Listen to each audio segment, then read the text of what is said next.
Nandito kami sa bukid, sa Sitio Bato. Ito ay sakop ng Comol, Santa Catalina at Negros Oriental.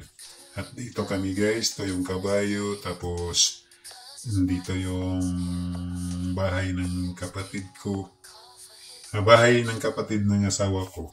Tapos dito kami nagbabakasyon.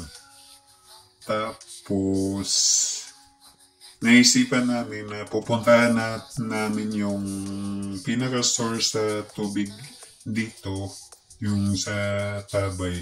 Ito yung hose na susundan namin papunta doon.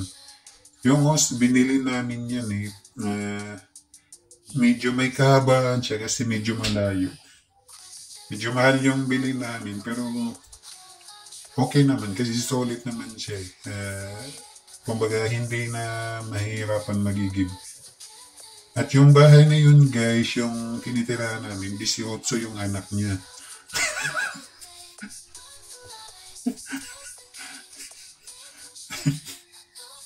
Biro lang yun guys, isa lang yung anak niya kasi maraming mga bata doon na nakikinood ng TV tapos habang nanonood, kumakain sila doon. Nag-i-enjoy naman sila habang nanonood tapos kumakain ng hapunan. At ito guys, so ang ganda ng tanawin. Napaka-green.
At ito yung mga kapitbahay namin. Maraming bahay dito, maraming bata.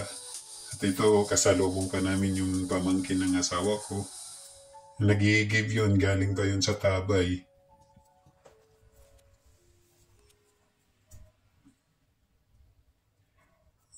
Bukid siya guys, pero maraming bahay. Maraming kapitbahay. Medyo masaya yung nila. Masaya yung atmosphere.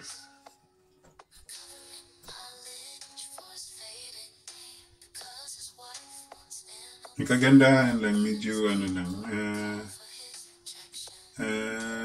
less stress. Hindi ka may stress kasi simple lang yung pamumuhay dito. Tapos napaka-relax lang kasi yung tanawin ang ganda. Kulay green talaga. Ito yung aso namin, sunod ng sunod eh.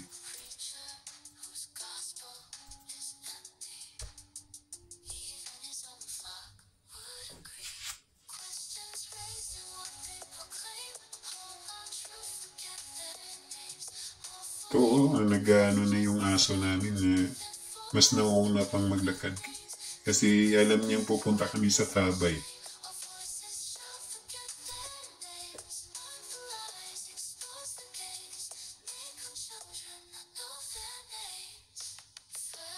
At malapit na tayo sa Tabay, guys. Ito yung bukid dito, malapit na sa langit. Parang abot kamay na sa langit yung yung panganod pala, abot na sa kamay.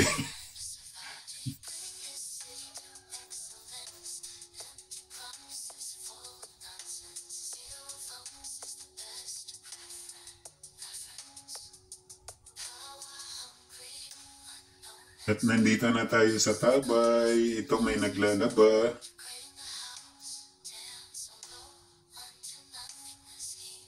Nahiya silang makuha sa camera kaya di ko na lang sila Hindi ko na lang sila finuko sa camera. At ito na yung tubig niya, guys. So, hindi ito nasa ilalim ng bato yung yung agos, tapos walang hintuan yan, tapos ito yung hose na nilagay namin, dito nilalagay para magkatubig doon sa bahay. Non-stop yung ng tubig niya yan, tapos ito yun yung daluyan ng hose. Dito may naglalaba, dito sila naglalaba. Tapos yun, yung host na yun, papunta na yun sa bahay namin na nilalakaran. Yung inaalisan na.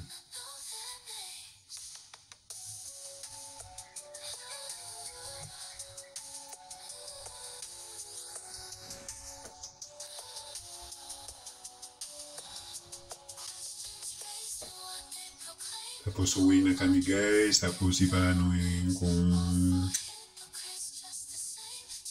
yung host ang pinapakita lang namin kung gaano siya kalayo, kung yung pinagkukunan namin ng tubig.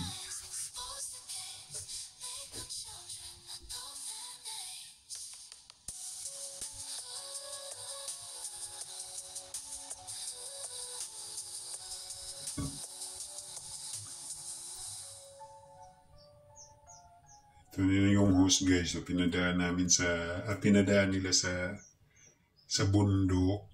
Tatawid yan ng basta ginawa ng paraan para yung diretso lang yung ng tubig. Daloy.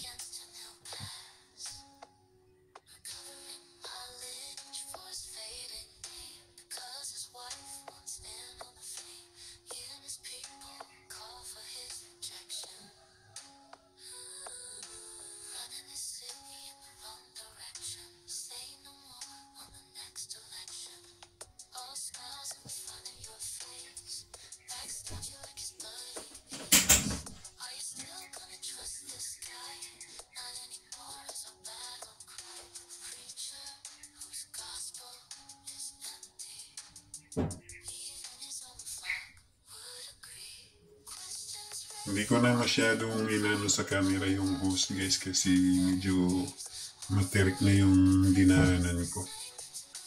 Balik na ako sa medyo na daanan talaga.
At ito na guys, yung ano, yung galing sa pinuntahan naming tabay. Ito na siya guys, so yung pinapikita ko sa inyo, yung pinaka-source ng tubig. Doon yun nanggagaling, tapos pinaganoan lang namin ng hose para hindi na kami mahirapang magigib. Kasi dati kasi nagigib kami ang hirap, lalo na pag maulan, medyo maputik yung daan. Sila sanay na pero ako hindi ako sanay. Kaya yun lang. Bumili kami ng hose, tinano namin. Naglalagyan. Tapos ito na siya guys. Yung tubig, unlimited siya. Tapos walang water billing. Kasi nasa bukid kami. Yan lang guys. Maraming salamat.